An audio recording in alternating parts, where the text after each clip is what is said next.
Να δούμε ένα βίντεο μιας άλλης ιστορίας αγάπης, έτσι, πρωτού συνεχίσουμε με τηλέφωνα, που είναι η δική σας, κύριε Σταμάτη, και η δική σας κυρία Καλλιόπη.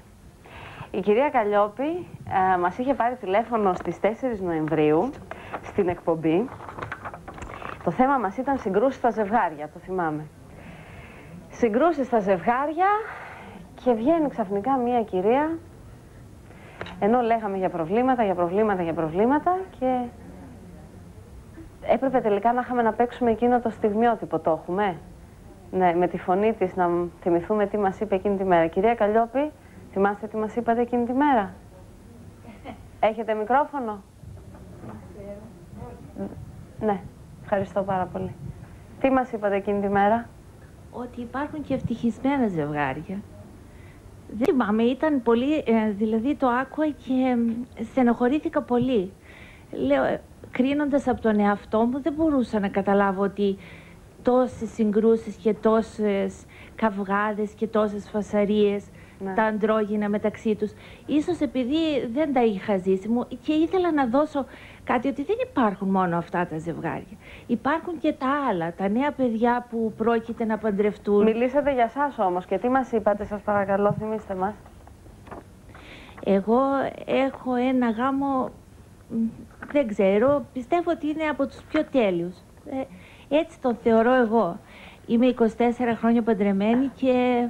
Με 2 παιδιά. Με 2 παιδιά και δεν έχω νιώσει ποτέ ούτε την παραμέληση από το σύζυγό μου. Ενώ υπάρχει και ένα μεγάλο πρόβλημα υγείας. Πολύ μεγάλο. Πολύ μεγάλο, κυρία Δρούζα, πρόβλημα υγείας. Εν τούτης, η ευτυχία μου, παρόλο το μεγάλο πρόβλημα, δεν έχει μειωθεί καθόλου. Καθόλου. Και μπόρεσα και αντιμετώπισα αυτό το πρόβλημα. Έχετε χάσει την όρασή σας εδώ και 8 χρόνια. Έχασα την όρασή μου εδώ και 8 χρόνια και ήμουνα και σε μια μεγάλη ηλικία, ήμουνα 40 χρόνων. Γιατί δεν είναι το ίδιο το να είσαι τυφλή εκγεννητής και το ίδιο στα 40 σου να χάσει το φως σου. Και μάλιστα όταν έχεις 2 παιδιά εκεί σε εκείνη τη στιγμή, Δευτέρα Γυμνασίου και Δευτέρα Λυκείου, όταν έχεις τη ζωή σου, όταν έχεις τη δουλειά σου, ήμουνα καθηγήτρια, ξαφνικά να βρεθείς, χωρίς να το περιμένεις, να μην βλέπεις καθόλου. Εάν δεν βρισκόταν ο άντρας μου εκείνη τη στιγμή, τότε σε εκείνη τη φάση της ζωής μου, εγώ δεν ξέρω τι θα είχα γίνει. Πολλές φορές το σκέφτομαι και λέω ότι εγώ, γιατί εκείνη, όταν τυφλώθηκα, όταν κατάλαβα ότι πια δεν θα ξαναδώ, είχα πεθάνει. Πιστεύω ότι ήμουνα νεκρή. Έτσι είναι. Ο άνθρωπος που τυφλώνεται χάνει τα πάντα. Ξέρετε που λένε ότι μια εικόνα είναι 1000 λέξεις. Εγώ, θες από τη φύση μου σαν εκπαιδευτικός, δεν μπορούσα να φανταστώ τη ζωή μου χωρίς να βλέπω, να γράφω, να διαβάζω, να περπατώ, να βλέπω τον ήλιο, τα λουλούδια, τη θάλασσα. Μένω και σε μια πανέμορφη πόλη στο Ρέθυμνο. Μου φαινόταν ότι ξαφνικά μπήκα στον τάφο, ζωντανή. Και έμεινα να κάθομαι σε ένα καναπέ, όπως κάθεται ένα σαρκί με πατάτες. Έτσι. Σε εκείνη τη στιγμή στάθηκε ο άντρας μου δίπλα μου. Αυτό για μένα, στην αρχή πίστευα ότι ίσως μπορεί πια να μην με αγαπά και να το κάνει από ήκτο. Αλλά μετά κατάλαβα ότι αυτό δεν ήταν ήκτος. Αυτό ήταν πραγματική αγάπη. Ο δρόμος για την Ιθάκη τη δική μου ήταν πολύ μακρύς και πολύ δύσκολος. Και είχε γίνει ακόμα περισσότερο δύσκολος, γεμάτη πέτρες. Και ο Σταμάτης πήγαινε μπροστά. Και όσο μπορούσε, με όση δύναμη είχε, έβγαζε πέτρες για να προχωράω εγώ. Και αυτό το κάνει εδώ και 8 χρόνια. Χωρίς να αγώνιστα. Χωρίς καθόλου να παραπονεθεί. Ούτε γιατί πουθενά. Πιστεύει ότι είμαι πάλι το ίδιο. Ότι απλώς θα δυσκολευτούμε λίγο παραπάνω, αλλά όπως τα βγάλαμε πέρα με όλα, θα τα βγάλουμε και με αυτό. Ίσως και ο Θεός να ήθελε να μας δοκιμάσει. Εξάλλου εγώ είμαι πολύ τυχερή, γιατί το μόνο και αυτό το πιστεύω, ότι είμαι πάρα πολύ τυχερός άνθρωπος. Πάνω στην ατυχία μου έχω έναν άνθρωπο που με λατρεύει, έχω 2 παιδιά που με λατρεύουν, έχω μια οικογένεια που στέκεται πάντα δίπλα μου και αισθάνομαι την αγάπη του κόσμου γύρω μου, κοντά μου. συνεχώς και αυτή την αγάπη, όχι μόνο τη συζυγική, αλλά γενικά την αγάπη. Θέλω να καταλάβει ο κόσμος ότι υπάρχει ακόμα και τώρα. Και είναι αυτό που λέει ο Μπρέχτ, ότι ορισμένοι άνθρωποι βρίσκονται στο φως και ορισμένοι βρίσκονται στο σκοτάδι. Στο χέρι μας είναι να τους απλώσουμε το χέρι και με αγάπη να τους οδηγήσουμε και αυτούς στο φως. Και πιστεύω ότι έτσι είναι. Έτσι το καταλαβαίνω, το αισθάνομαι. Εγώ αισθάνομαι τόση αγάπη για τον κόσμο που είχα κάνει...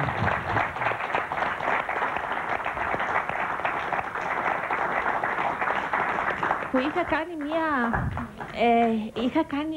είχαμε κάνει μία, γιατί μετά δραστηριοποιήθηκα στο συνδικαλιστικό όργανο των αναπήρων και έχω πάρει τόσο πολλά από αυτούς και ειδικά από τα τυφλά παιδιά, όσο δεν μπορείτε να φανταστείτε.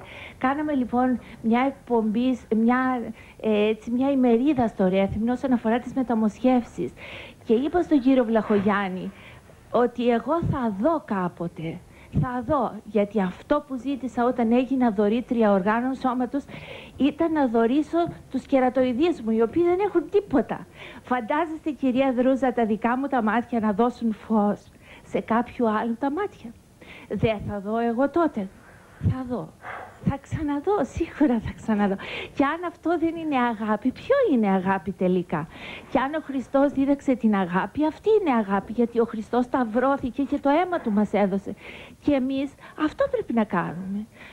Δηλαδή πιστεύω ότι με αυτό που έπαθα και έτσι όπως αντιμετωπίστηκα, γέμισα αγάπη και θέλω να τη δώσω, γιατί ξέρετε, η αγάπη δεν τελειώνει όταν μοιράζεται. Δεν είναι ζάχαρη να πεις ότι θα δώσω και σε αυτόν και σε αυτόν και τελικά θα μου τελειώσει. Όσο δίνεις, τόσο μεγαλώνει αυτή και τόσο θες να προσφέρεις ακόμα περισσότερα. Και πιστεύω ότι και σε αυτό συνέβαλε ο άντρας μου. Ποτέ δεν μου χάλασε χατήρι. Δεν είμαι απαιτητικός άνθρωπος, αλλά ο καημένος αφήνει την υπηρεσία του και έρχεται μαζί μου όπου του πω. Και τώρα είχαμε ένα συνέδριο, γίνεται εδώ στην Αθήνα, στο Τιτάνια, το 7ο συνέδριο της Πανευρωπαϊκής Ομοσπονδίας Τυφλών. Είναι τυφλοί από 43 χώρες του κόσμου και... Κυρία Καλλιόπη, αφήστε τα συνέδρια. Ευχαριστούμε πάρα πολύ για όλο αυτό το δίδαγμα ζωής που μας δίνετε. Δεν μιλάτε εσείς λίγο? Δεν έχω να πω τίποτα, γιατί όλα που θα ήθελα να πω, ότι πραγματικά αυτό είναι αγάπη, τα είπε η φίλη μας και τα είπε τόσο όμορφα, τόσο μέσα από την ψυχή, που μακάρι να είναι ανοιχτές ψυχές και να ακούσουν αυτό που είπε σήμερα. Συγκινήθηκα πάρα πολύ, γιατί συνήθως δεν ακούμε εμείς οι ψυχολόγοι τέτοιες κουβέντες. Ακούμε μόνο παράπονα για τη ζωή. Ακούμε μόνο παράπονα και αδικία για έλλειψη αγάπης. Και αυτή τη στιγμή ήταν ένα μάθημα αγάπης που δεν χρειάζεται να πω εγώ τίποτα, τα είπε όλα. Και πολλές φορές η αγάπη είναι πολύ πιο συγκινητική από τον πόνο. Αλλά είναι με μία γλύκα. Αλλήμον σε όλους εμάς που δεν μπορούμε να είμαστε στην ψυχή μας όπως είστε εσείς. Όχι, άμα κανένας ζήσει μια πολύ μεγάλη δυσκολία στη ζωή του, θα την αγαπήσει σίγουρα. Γιατί κανένας δεν πιστεύει, τα θεωρούμε όλα δεδομένα, αλλά δεν έχουμε τίποτα. Δηλαδή ο άλλος θα σηκωθεί το πρωί, θα ανοίξει τα ματάκια του και θα δει. Αυτό το θεωρεί ότι είναι δεδομένο. Εγώ όμως, ανά πάσα στιγμή, πρέπει να λέω και να προσπαθώ να αποδείξω ότι δεν είμαι ελέφαντας. Και αυτό είναι πολύ σημαντικό. Ξέρω ότι έχω κάτι που μου το έδωσε κάποιος και που υπάρχει πιθανότητα σε κάποια στιγμή να μου το πάρει. Δεν είναι δικό μου. Τίποτα δεν είναι δικό μου. Ούτε ο άντρας μου είναι δικός μου κτήμα μου, ούτε τα παιδιά μου, ούτε τίποτα. Εδώ δεν είναι δικά μου τα μάτια, δεν είναι δικά μου τίποτα. Αυτό αν καταλάβουμε θα δώσουμε στον άλλο. Δεν είναι, δεν ξέρω, εγώ πιστεύω ότι εκείνο που θα σώσει τελικά τον κόσμο είναι η αγάπη. Και εγώ πολλές φορές αισθάνομαι ευτυχισμένη όταν μπορώ και κάθομαι μπροστά στην τηλεόραση και την ακούω και ακούω τη φωνή σας και καταλαβαίνω από τον ήχο της φωνής τι είναι ο κάθε ένας. Και είμαι ευτυχισμένη που δεν μπορώ να δω εκείνη την εικόνα του παιδιού από το Ιράκ με τα μάτια τα τεράστια να κοιτάζουν με τρόμο. Είμαι ευτυχισμένη που δεν είδα τον κόσμο να πέφτει από τους πύργους στη Νέα Υόρκη. Είμαι ευτυχισμένη που δεν μπορώ να δω αυτές τις σκηνές, αλλά είμαι και ευτυχισμένη που δεν θα δω τον άντρα μου να γερνάει. Εγώ τον φαντάζομαι όμορφο όπως ήταν τότε, όταν εγώ τυφλώθηκα, και έτσι έχει μείνει πάντα στην ψυχή μου, και αυτό που βλέπουν τα δικά μου τα μάτια είναι όλο πάντα μια ομορφιά. Βλέπω τον κόσμο πολύ καλύτερο και πολύ ομορφότερο, γιατί το βράδυ βλέπω πολύ ωραία όνειρα. Με πολλά έντονα χρώματα, κόκκινα, πράσινα, κίτρινα, φανταστικά. Όταν μας είχατε πάρει τηλέφωνο στην εκπομπή, μετά αναρωτιόμουν, γιατί καταλάβαινα από τη φωνή σας ότι λέτε αλήθεια, ότι δεν ζείτε ένα παραμύθι που το έχετε φτιάξει μόνοι σας. Και λέω, πώς μπορεί αυτός ο άνθρωπος και στέκεται έτσι όταν υπάρχει ένα τέτοιο πρόβλημα και υπάρχει αγάπη. Μπορεί. Δεν φοβάται να αγαπήσει. Όταν υπάρχει τέτοιος ο άνθρωπος, μπορείς να μείνεις δίπλα του. Εκείνος θα χάσει άμα φύγει. Ακριβώς. Όταν είναι ένας Κύριε Σταμάτη, μιλήστε μας λίγο. Ακούσουμε τη φωνή σας. Γελάτε, γελάτε. Καπακιάζω τον καημένο.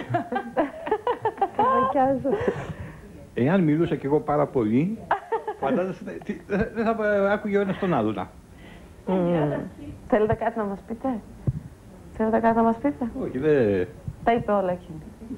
Ευχαριστούμε πάρα πολύ. Ο κύριος Σταμάτης τα λέει με τα μάτια του, με το σώμα του, με την κίνησή του, και ήδη τα λέει με τον τρόπο που κάθεται δίπλα της. Δεν χρειάζεται να τα πει με λόγια. Πω, κυρία Καλλιόπη, συγγνώμη σας διακόπτω, κυρία Κυριακίδου, αλλά